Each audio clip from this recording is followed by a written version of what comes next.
This is a video as to why I don't think any game is going to beat Gloomhaven as the #1 game of all time.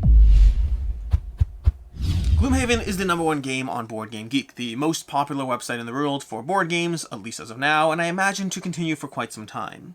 And it's been the #1 game since the 29th of December 2017, that's closing in on 5 years, with 52,000 ratings and an 8.7 score. Gloomhaven is holding on just fine as the game that is most loved by way too many people. And I don't think any game will beat it.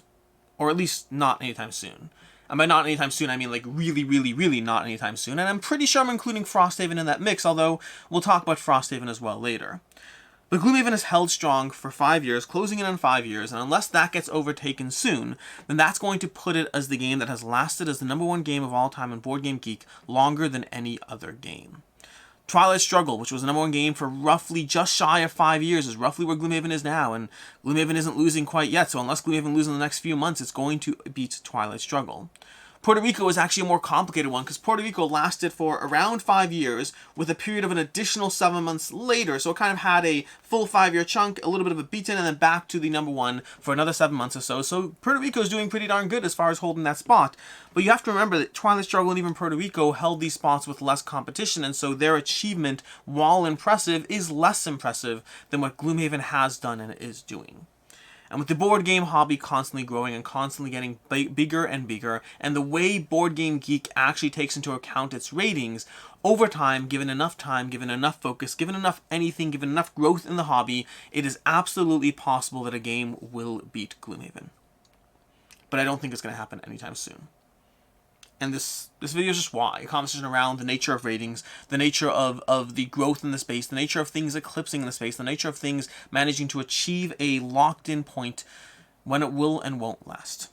You see, as a starting baseline, the first thing to understand about the BoardGameGeek ratings is the BoardGameGeek ratings, and they don't release the exact information or data, but they do give us a general idea, which is the BoardGameGeek ratings are almost a combination of a popularity contest, as well as how good the game is. You need both combined, not just one on its own. If you're looking for games that are rated higher than Gloomhaven, higher than an 8.7, we do have some of those. We have games like Madara, which we'll come back to later in this conversation, but Madara's coming in at an 8.73 on BoardGameGeek, but it only has 2,000 ratings instead of 52,000 ratings, and so it ranks lower as far as being the #1 game of all time. 2,000 people, though, would have Madara as more highly ranked than Gloomhaven, which should certainly compel you if you are a Gloomhaven fan. But what is this game? How do you get it? And is it worth jumping into? Is it actually better than Gloomhaven or not? That's going to be a you question to answer. But the way BoardGameGeek ratings work is they effectively throw in a bunch of 0 ratings. I don't know if it's 0 ratings or -10s. They throw in counter ratings such that you need a certain critical mass for your rank, for your rating to actually come into place where the rank will exceed another's. So having a higher rating is not necessarily good enough on its own. You also need to have enough ratings that it overcomes those fictional negative ratings within the ranking system. The idea being that you shouldn't be able to have a game where you pop up a game and you are the first and only person to review said game, and so you give it a 10 because it's your baby, it's your masterpiece, and boom, look at that, your game is now more highly ranked than Gloomhaven. That would understandably be stupid, and so BoardGameGeek accounts for that by making it a combination of the popularity contest and the rating. Why not just exclude your rating? Why not just exclude one rating? Because you can easily have your friends jump in. You can easily go ahead and have your crowdfunding campaign where you're like, hey, by the way, please go rate our game, and we're going to go ahead and add that to our stretch goals. There's any number of different ways you can incentivize a smaller amount of people to go ahead and give positive ratings to your game. And the larger the number of fictional ratings in play, the more likely it is that you actually are achieving a fair ranking as opposed to a temporary ranking, or not even temporary, a fictional ranking based on a smaller number of people. And so when it comes to BoardGameGeek, a game's popularity is a combination, a game's ranking is a combination of its rating and its popularity. It needs to be rated well and be rated well by a lot of people. Those are the things that will overcome the fictional ratings, but it's also some of the reasons why it makes it very hard for other games to beat Gloomhaven. And yes, Arc Nova has climbed up tremendously through the ranks as well, closing in the number 5th spot on BoardGameGeek or something like that. With 16,000 ratings, Arc Nova is just jumping through the ranks, doing tremendously well, but still not quite there, and I don't think it'll beat Gloomhaven either. And the reason why I don't think any game is going to beat Gloomhaven is a combination of several factors. Some of which we've already touched upon briefly, but a combination of several factors. The starting point is the fact that Gloomhaven was a combination of price point and content, and it's a combination of price point and content that we have never seen since, and I don't think we'll ever see again. The idea you can get this box with hundreds of hours of gameplay content for roughly $100 at times. The idea that you can still get this box for under $100, especially if buying used. You can buy this very, very reasonably priced for just the sheer amount of gameplay you get in this experience is insane. And no other game has really come close to replicating it. No other game has managed to achieve what Cephalofair Game has done in terms of being able to offer that much for that little. And sure, $100 is not a little, but nowadays if you go on Kickstarter, these large big box campaign games, $100 for the amount of content you get in Gloomhaven, you wish. Usually more often you're getting $100 for half the content in Gloomhaven, if that much, sometimes less. Hey, you want 18 scenarios to go through, that'll be $89 plus shipping, thank you very much. Or alternatively, there are games that are actually asking 3 times the price, but they're giving you as much content as Gloomhaven, but it's 3 times the price. The combination of price point and content that Gloomhaven has seen, we don't see again. Even in the case of Frosthaven, which had a very reasonably priced Kickstarter, they're like, hey, by the way, when this hits retail, it's going to be like $250 because, yeah, that's just going to be the MSRP. Sorry about that. It's just going to be more expensive.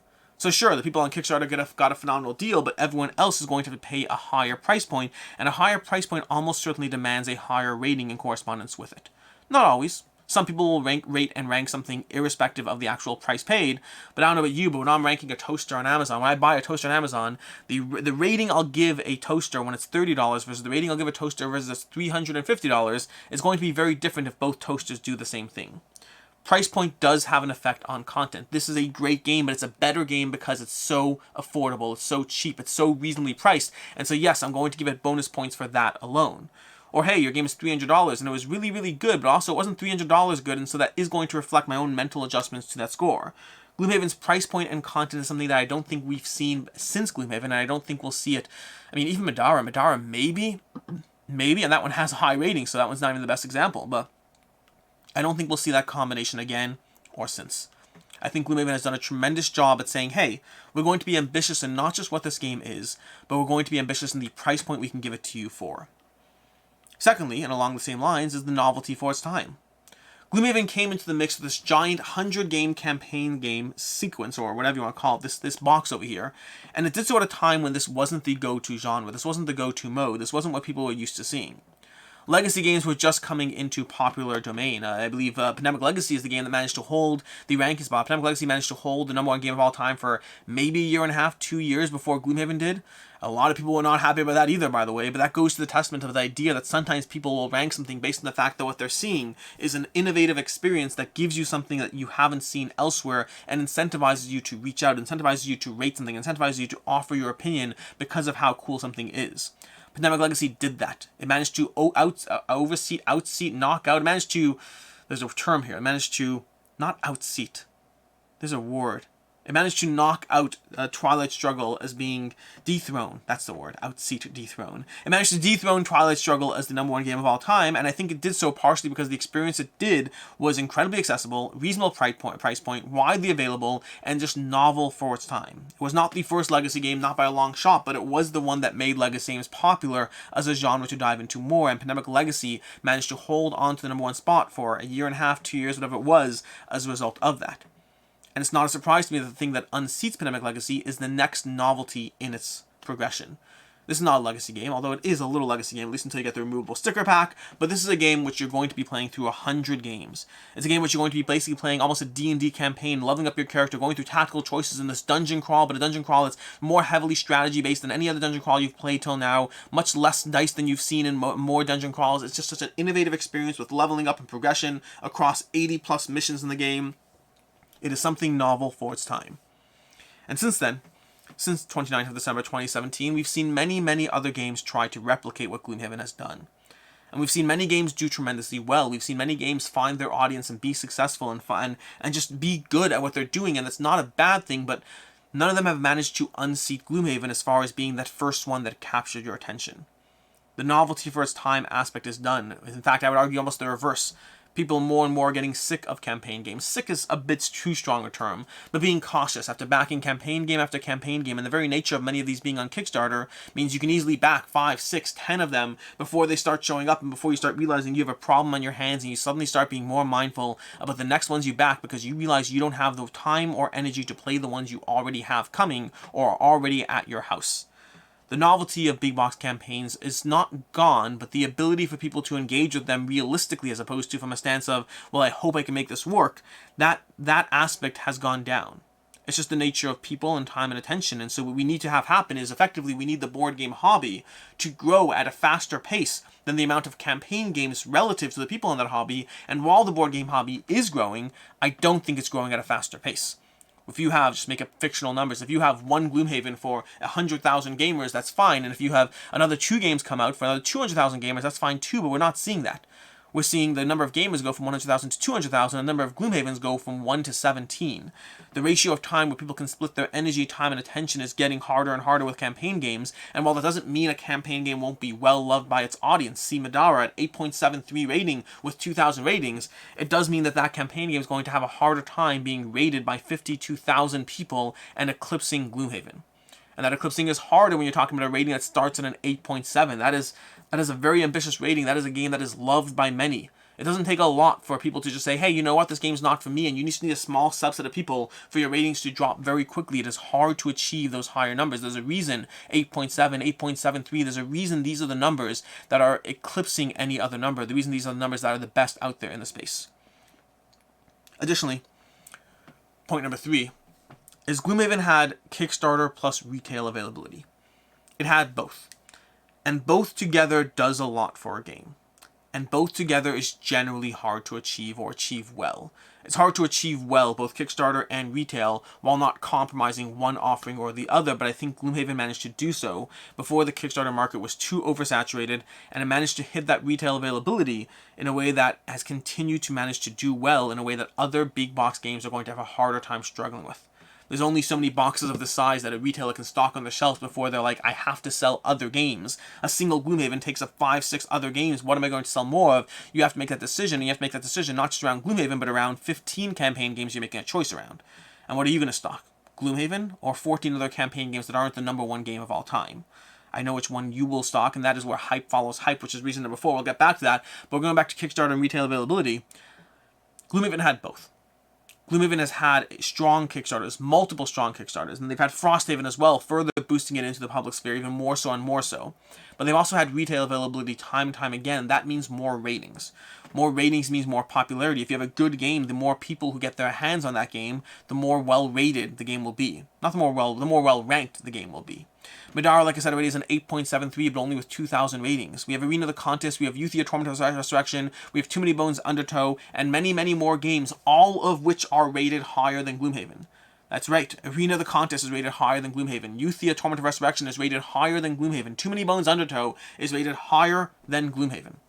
But they're not ranked higher than Gloomhaven because they have less of an audience. And there's many, many more, by the way. You can find many, many games where the rating of the game is high enough that they have managed to be higher than Gloomhaven.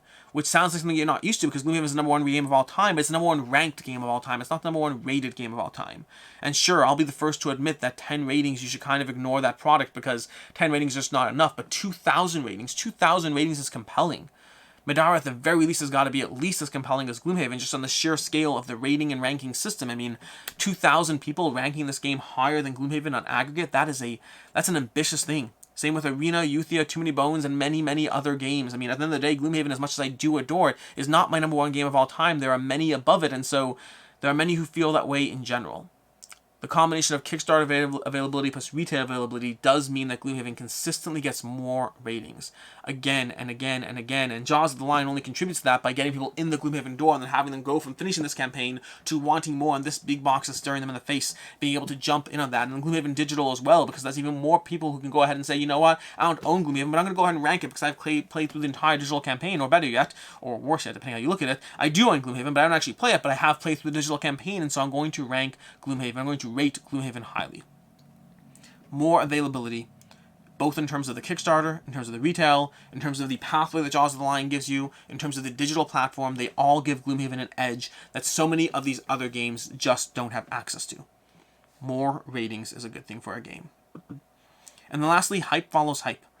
And this does tie into some of the other points we've talked about, but hype follows hype in the sense that When people are excited about a thing, they talk about a thing, and that gets more people to be excited and talk about the thing, and more people want to get into the thing. And when people talk about the thing climbing up the rankings and getting higher and higher, more people want to be involved in that. That person who wouldn't have ranked Ark Nova a 10 because they didn't care enough to rank most of their games, when they hear how quickly Ark Nova is climbing up the board game rankings, they go ahead and say, you know what, I do like Ark Nova, it is a 10 for me. Normally I don't rate my 10s, but this time I'm going to go ahead and jump in there, and I'm going to rate my 10, and Ark Nova suddenly manages to grow further. Hype follows hype, and that does not mean that bad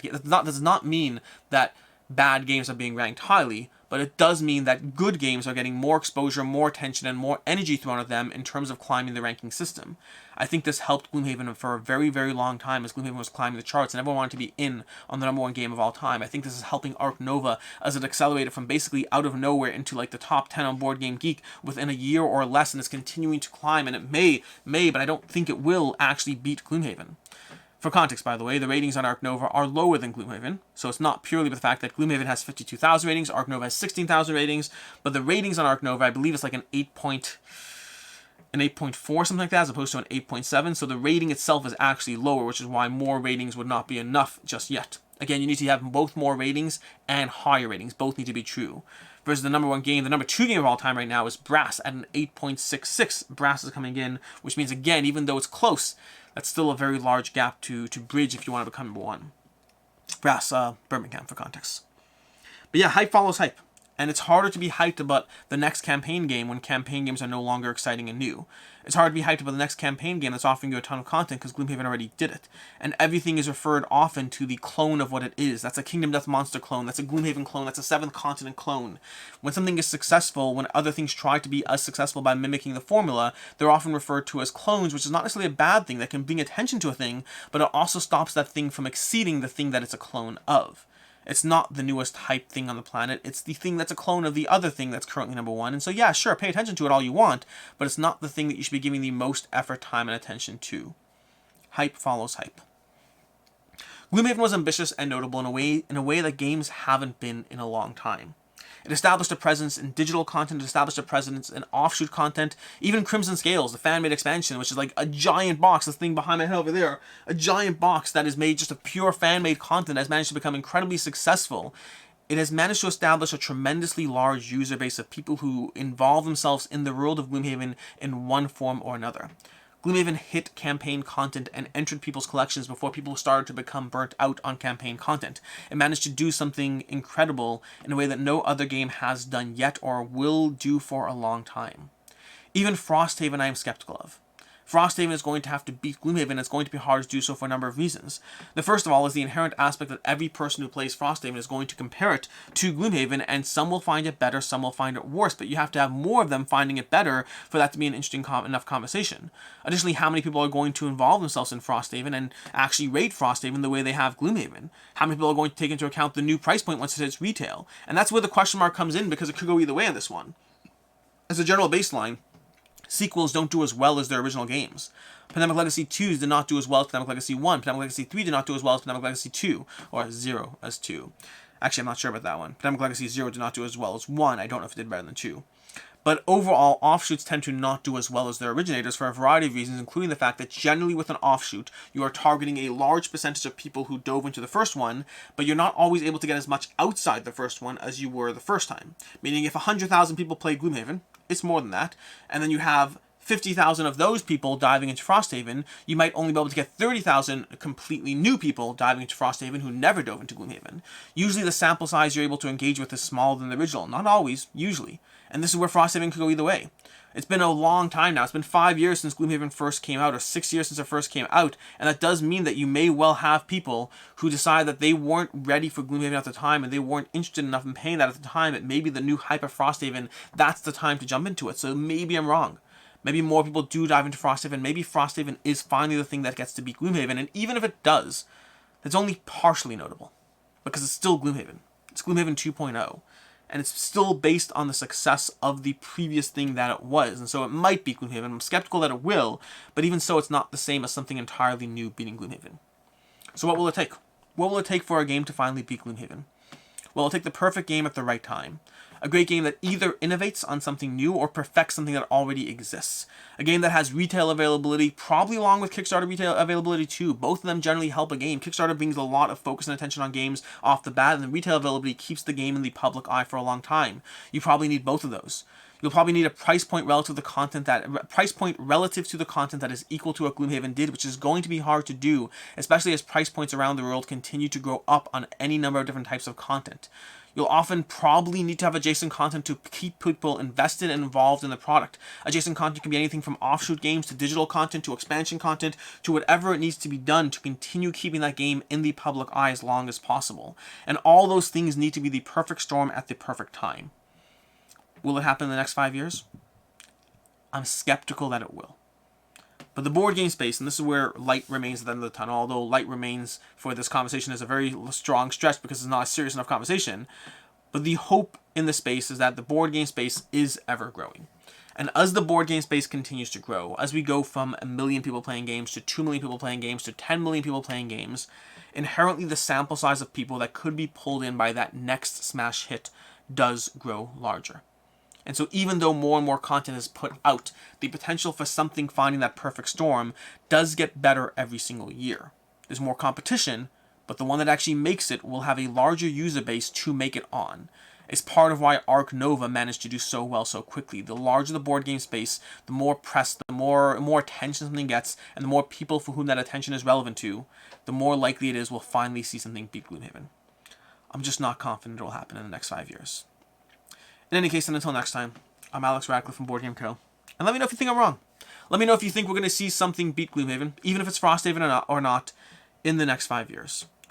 I'm skeptical that it'll happen, but I'm excited to be proven wrong. In any case, and until next time, I hope you have a good one.